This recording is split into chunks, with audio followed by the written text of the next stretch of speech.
not even this, it's not at all what we think it's been. We're gonna JB weld it for the win.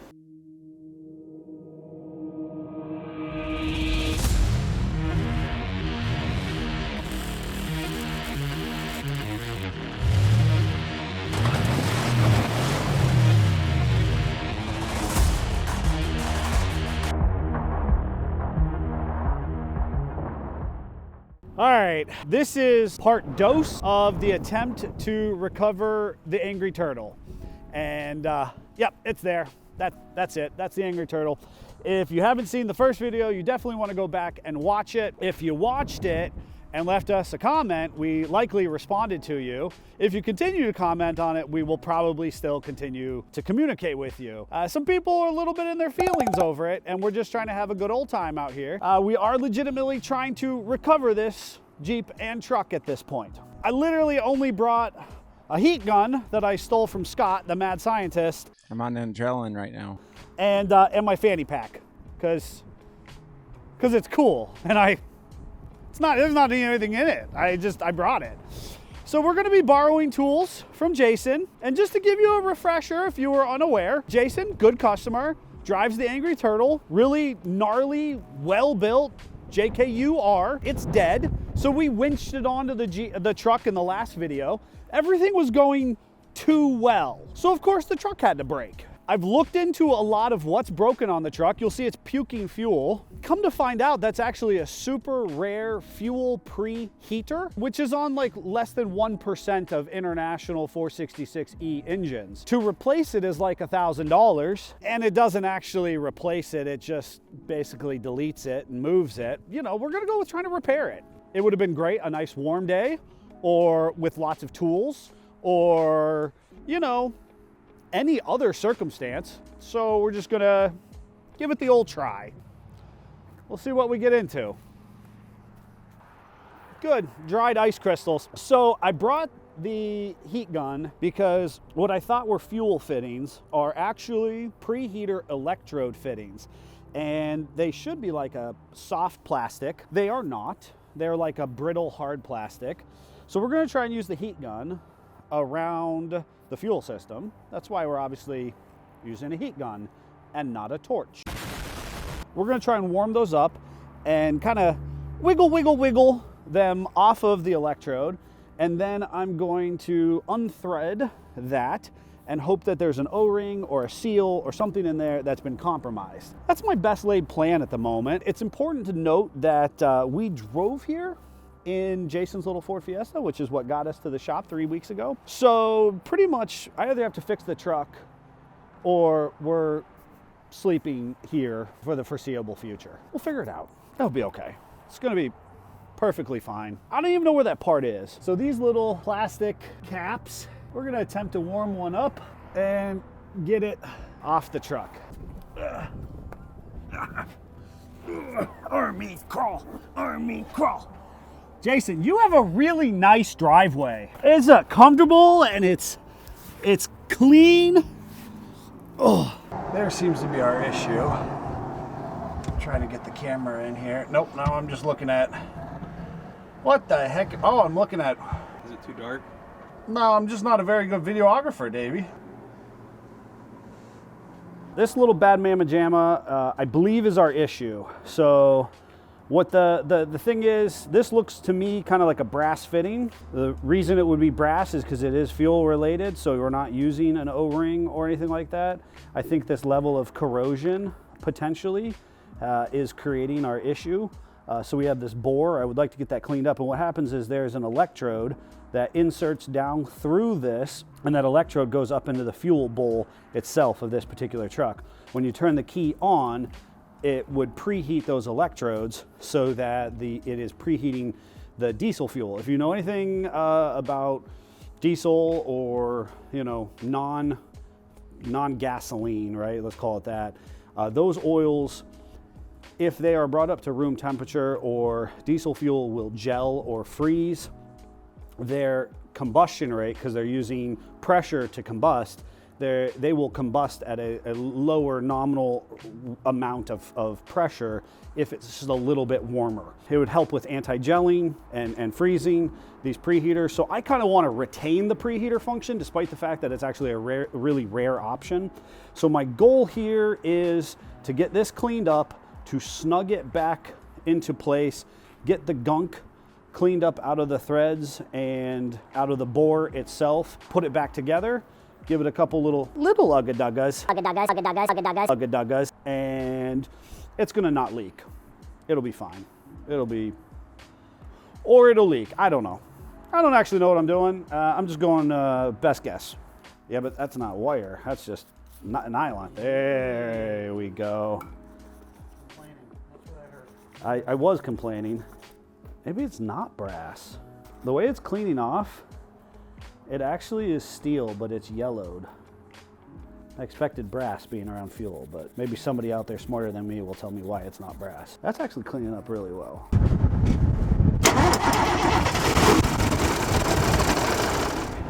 Yeah, it was much longer. Yeah. It's not leaking where we think it's leaking from. You've got to be kidding me. I don't even know what this is. It's not even this. It's not.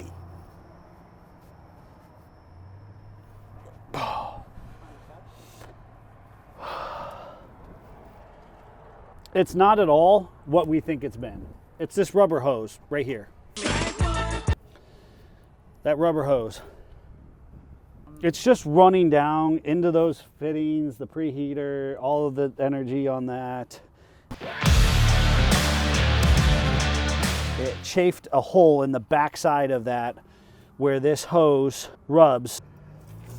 All right, well that's cool. So looks like it's this fuel line, which runs on the inside here. This preheater assembly appears to have nothing to do with it other than the fact that it was on there and saturating it and then running down. We're really gonna cob up the system and make it upset because we're gonna have a huge air gap. These trucks don't like an air gap, so we'll really be in trouble priming it. How many licks to the center of this Tootsie Pop? Let's find out. 1, 2, 3. 1 quarter at a time. Oh, okay. Oh my gosh. Wow, I'm wrong once again. I'm gonna get to use the JB Weld. Metal housing of some sort has a pee-pee hole in it. What did he say? Coffee break, because, you know, that's important. And I purposely grabbed the Ford motors, but I'm channeling my Ford International roots with the attempt to fix or repair daily on the International. But here we go. We're going to be using, hashtag not sponsored, JB Weld. Because why not? So we're going to use steel stick. Jason likes this. Easy. Works on multiple surfaces, steel, iron and stainless steel, copper, brass, aluminum, bronze. Great for automotive, fuel tanks, exhaust systems, plumbing, strip threads, rust damage, household repairs, holes in your diesel engine fuel system. This is gonna be good. So what we don't have is like a solvent to clean the diesel fuel off of the side of the housing. So we might go grab, you know, some brake clean, some carb cleaner, you know, something like that. You know, like old vehicles, we don't know what that, you know, we don't know who touched it, why they touched it. There's almost like if you were to use vice grips on a fixture that kind of crimped into, and so that seems to be where there's a little hole in the fuel system. So we're gonna fill that hole with JB Weld, and then I think this was on there, and I think, whoa, let's just put, yeah, because we're at the kitchen table, and we're working with diesel truck parts at the kitchen table, because, you know, that's how every household should be. And so I think that this was an existing problem, and you can see kind of those indentations right there, and I think they had this so that it was clamping and plugging that hole. We're gonna go ahead and throw some steel stick in there, and then if we were truly on the side of the road, I would reuse this and I would reuse this. But since we're, you know, really not in that big of dire straits, maybe we'll actually get the right stuff. And a hairbrush? Hairbrush? I'm not rocking the faux hawk because I've got my sweet hat on today. We're gonna JB Weld it. for the win. Cool. The cool people have the hats. Swagged out. Do I get a strong? Do I get a strong? Oh, CarQuest. No, low VOC? No, the real stuff. They'll tell you where all the cuts are on your fingers. Now let's find rubber and hose clamps. I could ask somebody, or I could just wander around the store inefficiently.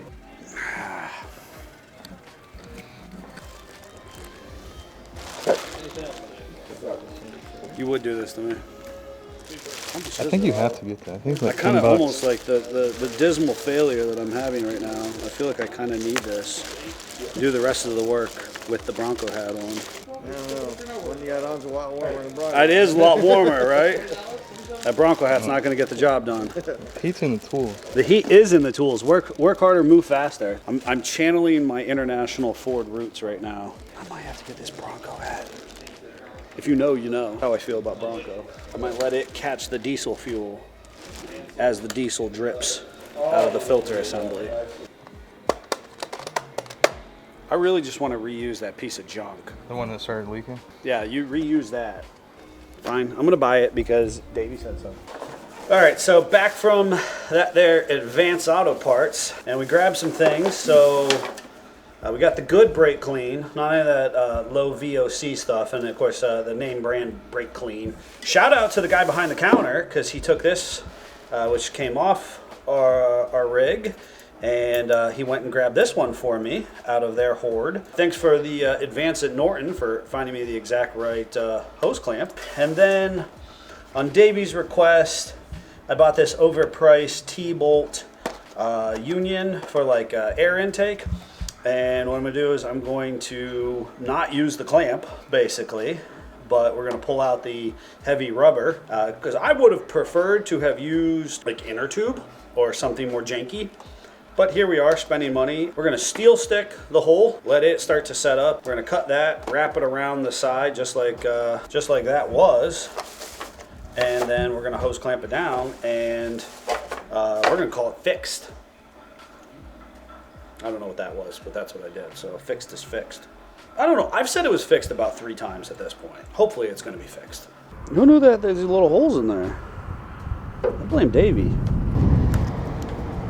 we go. That's going to be, it's going to wrap right around it. All right, we're down to bare metal. We can see we got a lot of gunk off there. Steel stick. I don't know how this actually works. I decided I could steel stick with my bare hands, but I'm not going to.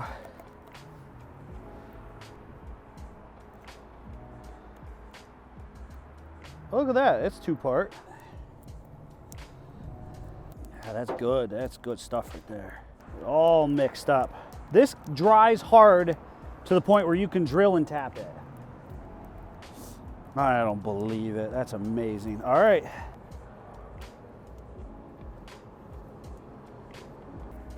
Do we think we try and put this on now? This is our plan. That's our plan of attack here. We're gonna do virtually exactly what they had. We're gonna make sure the holes are on either side of the priming pump.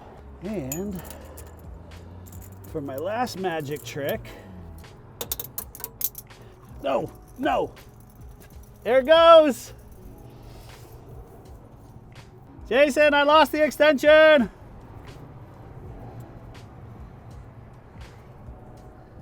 Oh, I found it. It was on my face. I saw that in a movie once. We have reached the point of no return. We have misdiagnosed this leak about, I don't know, 11 times. Finally found the leak. I think the leak was there, probably when I bought the truck, let's be honest, hiding behind a ragged old piece of rubber that somebody has already done this exact thing to. So we're real highfalutin, and this time around we put steel stick in there because it's structural, and now we're actually going to add to the cast housing, and this will be fine, or it will be a disaster and it will still leak around the steel stick. I don't know. But we cut that rubber piece, and now we have a hose clamp around it, and we're just gonna play the waiting game and let it sit up. Or like Davey said, maybe it needs air, and we just suffocated the air setup of the steel stick, and it won't set up either. I don't know, we're gonna find out. What's that? Order some pizzas. Order some pizza. Get the hell out of here, Davey. Drink your spit. 5 hours later. Oh my God. Are you ready finally? All right, you're finally right. Thank you for joining us, Davey. You know, I ought to vandalize your with my foot. All right, so the right thing to do would be to prime this system because, of course, we had this fuel line open. We've got all that stuff on there. So we're going to unscrew this. I'm supposed to be able to open this thing. I think that doesn't seem to be opening or closing or moving at all. I don't know. So I'm just going to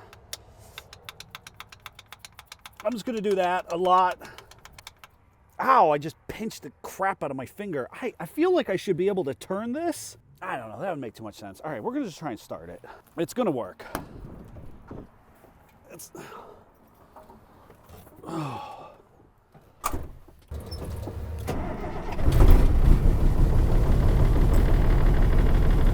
It fooled me before, so now I'm a little nervous. She's got a little air in her. There it is. There it is. Had to work the air out of the injectors.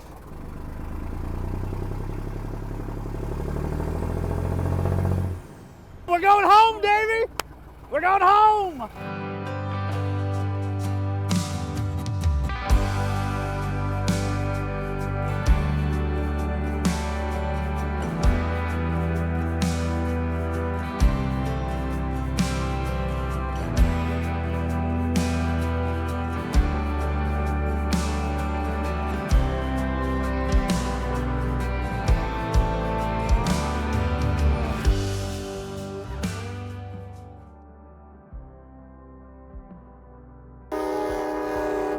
Of course, we're back.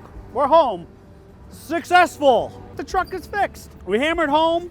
So after 3 weeks of being stuck a couple hours away, truck is home. Everybody's safe. The Angry Turtle is back in the comfort of SFJ 4x4.